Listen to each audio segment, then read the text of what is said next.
राजपुर नाम का एक छोटा सा गांव था, जहां जिंदगी खेती और पशुपालन के इर्द गिर्द घूमती थी। इसी गांव में एक साधारण सा घर था, जिसमें श्यामलाल जी अपने बेटे राघव के साथ रहते थे। श्यामलाल जी एक स्कूल के शिक्षक थे। उनका सपना था कि उनका बेटा पढ़ लिख कर एक काबिल और इज्जतदार इंसान बने। राघव एक होशियार और मेहनती लड़का था। उसकी आंखों में बड़े सपने थे, लेकिन उन सपनों को हकीकत में बदलने का भरोसा उसे अपने पिता श्यामलाल जी के विचारों और मेहनत से मिला। राघव के लिए जिंदगी कभी आसान नहीं रही।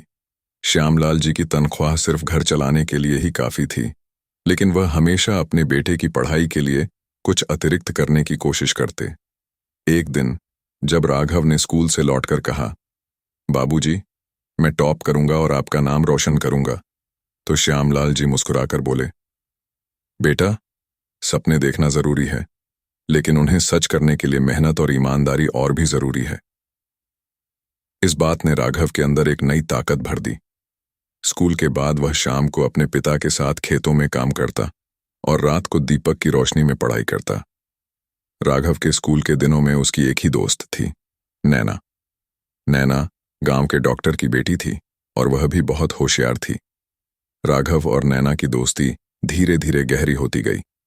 एक दिन जब राघव स्कूल का एक मुश्किल इम्तिहान पास करके घर लौट रहा था, तब नैना ने उससे कहा, राघव, तुम बहुत टैलेंटेड हो, एक दिन तुम जरूर कुछ बड़ा करोगे। नैना के शब्दों ने राघव के सपने को और मजबूत कर दिया।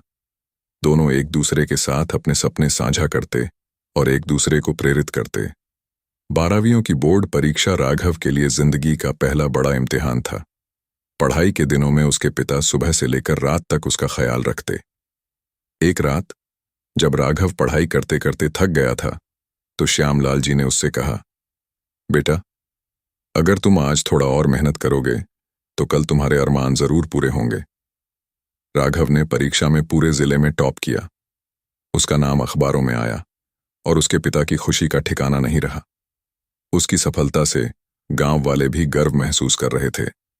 राघव ने इंजीनियरिंग के लिए एक बड़े कॉलेज में दाखिला लिया, लेकिन यहां जिंदगी और भी चुनौतीपूर्ण थी।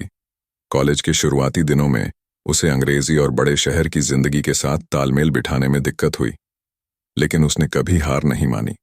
पार्ट टाइम काम करते हुए और अपने पिता के सिखाए हुए ईमानदारी के संस्कारों का पालन करते हुए राघव धीरे धीरे अपने विषय में माहिर बन गया।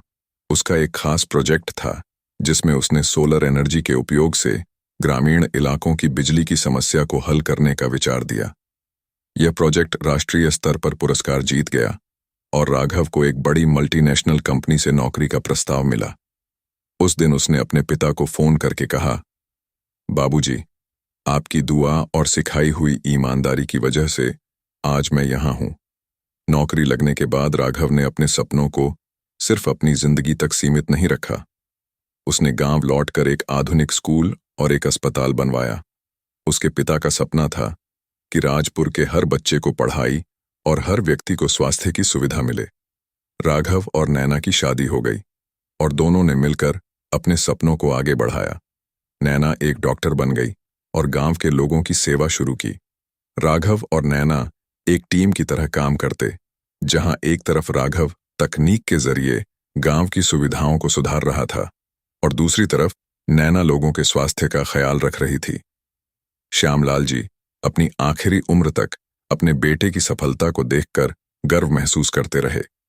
उनका केवल एक ही संदेश था, अगर इरादे मजबूत हों और राहें ईमानदारी से चुनी जाएं, तो सफलता कभी दूर नहीं होती। यह कहानी यह सिखाती है कि एक पिता का विश्वास और एक इंसान की मेहनत मिलकर सपनों को हकीकत में बदल सकते हैं। राघव और नैना की जिंदगी एक मिसाल है कि अगर हम मिलकर सपने देखें और उन्हें पूरा करने के लिए काम करें, तो दुनिया में कुछ भी असंभव नहीं। अगर कहानी अच्छी लगी तो लाइक जरूर करें और ऐसी कहानियों के लिए चैनल को सब्सक्राइब जरूर करें। आपके लाइक और कमेंट हमारी हिम्मत को बढ़ाते हैं और हमें अच्छी कहानियां लिखने के लिए प्रेरित करते हैं। बहुत बहुत धन्यवाद।